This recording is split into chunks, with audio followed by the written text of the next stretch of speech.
दशहरा पूर्व चलचंचल समस्त शक्तिपीठ आज आरंभ मांकर 16 उपचार पूजा मूलाष्टमी 16 दिन व्यापी मांकर स्वतंत्र पूजार्चना प्रति घर महिला माने निज घर सुख शांति समृद्धि निमंते मानसिक रखिथांती। एथिपाई आज पुरी जिला काकटपुर अधिष्ठात्री देवी जगज्जननी मां मंगला पीठ में भक्तों भिड़ देखा मिली। अपराह्न समय मां को 16 दिनात्मक पूजा आरंभ हुई सहर्ष कुंभाभिषेक स्नान करी पूजा आरंभ होगा बेले 16 पूजा विधि मध्य नव दिनात्मक पूजा मध्य अधिष्ठात्री देवी मां मंगला विभिन्न बेश जेपरिकी नालिकली बेश और रत्नगिरी विजे कलाकली बेश भुज लगी तीर कमाण बेश कार्तिक हर्पर बेश सिंहवाहिनी बेश महिषामर्दिनी बेश मां मंगला भक्तों को दर्शन देवे। आज दशमी जाए प्रत्येक दिन मां लगी स्वतंत्र पूजा नीति कराजिबो बोली पूजक कहते। 16 उपचार पूजा पाई काकटपुर मां मंगला विभिन्न शक्तिपीठ सृष्टि होइछि आध्यात्मिक परिवेश देखा मिली। मांगर आश्विन मास पूजा आरंभ होइछि तो 16 पूजा माँ दुर्गा पूजा आरंभ हो बहुत खुशी आम भी ओषा कर निशा मंगलवार एटा फास्ट प्रथम पाड़ी आउ अच्छी 4 पाड़ी आम आम घरे ओषा करूँ उपास रोचु।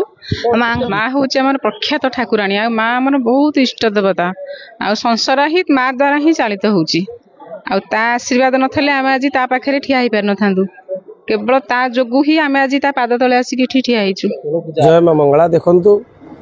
जे प्रतिवर्ष भली चलित वर्ष मध्य जेहेतु आज आश्विन मासर प्रथम मंगलवार बा जहाको निशा मंगलवार बोली कहा जाए प्रत्येक पुरपल्ली रे विशेषकर महिला भक्त माने मां मंगला बा पिले भक्त माने मां मंगला नारे भक्त माने परिवार मंगल कामना पे मां मंगला निशा मंगलवार पालन करथंती किंतु जेहेतु आद्याशक्ति विश्ववंदिनी जगज्जननी मां मंगला आज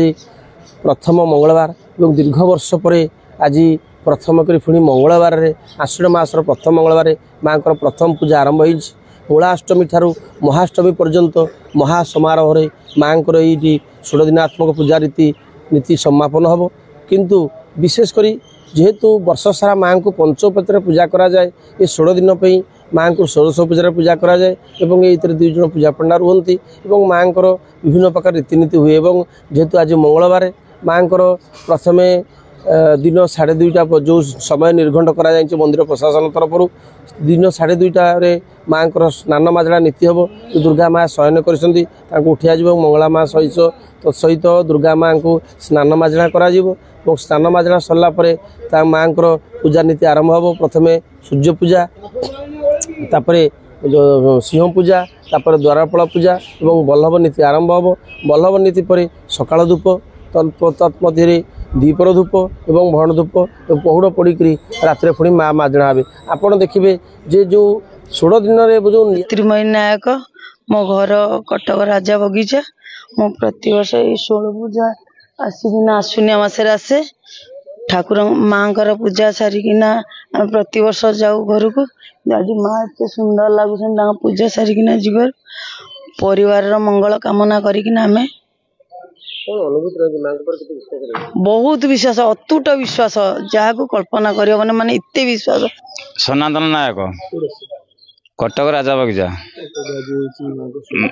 माँ का हूँ 16 पूजा मूलाष्टमी आम प्रतिवर्ष आसु ए वर्ष आसचु आ माँ का पूजा भल धूमधाम भी पालन करा जाउछि माँ को दर्शन करी बहुत आनंद लाभ भी पाई माँ आज बहुत आज माँ प्रातः समय माँ स्नान मार्जन सरी जाइए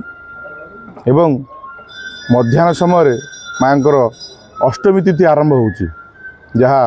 2 पर आरंभ होउछि मंदिर पौरोधा एवं प्रशासन तरफ स्वतंत्र समय निर्घंट करा जाइछि जहाँ द्वारा कि माँ महाष्टमी मूलाष्टमी जो सहस्र कुंभाभिषेक हुए ताहा समय निर्घंट करा जाइछि एवं माँ स्नान मार्जन सरला माँ 16 पूजा आम कटक राजा बगीचार आसु आज माँ 16 पूजा चलती आज अश्विनी मास मंगलवार माँ को आज प्रतिवर्ष जमी आसु सब ए वर्ष आसीचु आज माँ पूजा बहुत भल रहा माँ आज बहुत सुंदर देखा कहबनी माने तुलना करके कहबनी। कोणार्करू प्रकाश कांडी रिपोर्ट एचआर टीवी।